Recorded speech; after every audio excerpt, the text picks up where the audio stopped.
Wilbert Tolentino, na manager at pangalawang magulang ni Herlin Nicole Budol, magbibitiw na sa pwesto bilang manager nito ngayong katapusan ng Hulyo. Ang public post na ito ni Wilbert Tolentino ay isinapubliko niya kaninang tanghali, ngayong araw ng Lunes, July 24, 2023. At heto ang kanyang public post sa kanyang Instagram account.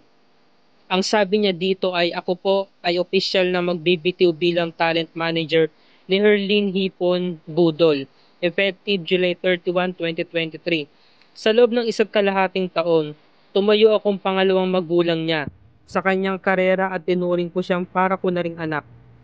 Mahirap man gawin, halos matagal ko din pinag-isipan, subalit kailangan ko ng pagtuunan ng pansin ng aking kalusugan at bigyan oras ang aking anak dahil una sa lahat tumatanda na si Capresnes. At higit akong kailangan niya lalo't lumalaki na siya. Dilingid sa lahat na bilang talent manager, ito ay ubos oras na tungkulin. Kulang ang 24 oras sa isang araw para sa sarili kong buhay.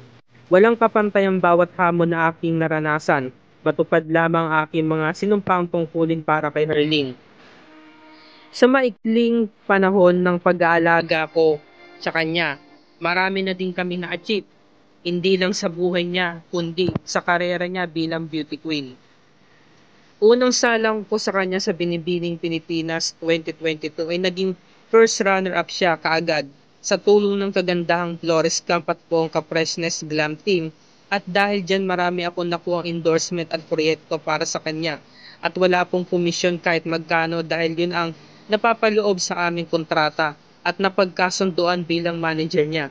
Ngayon naman na kapapanalo lang niya bilang Miss Philippines Tourism 2023, masaya ako para sa kanya dahil makatungtong siya sa international stage sooner.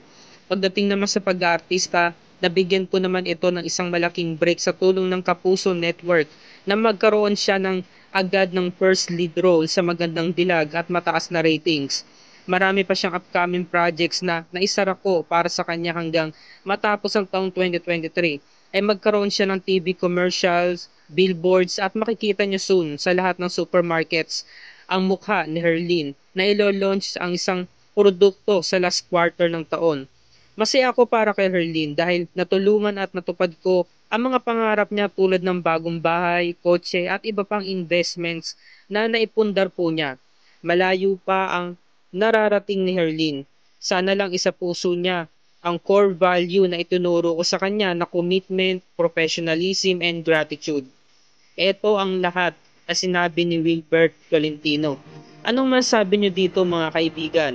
I-comment niyo na sa baba at ating pag-uusapan.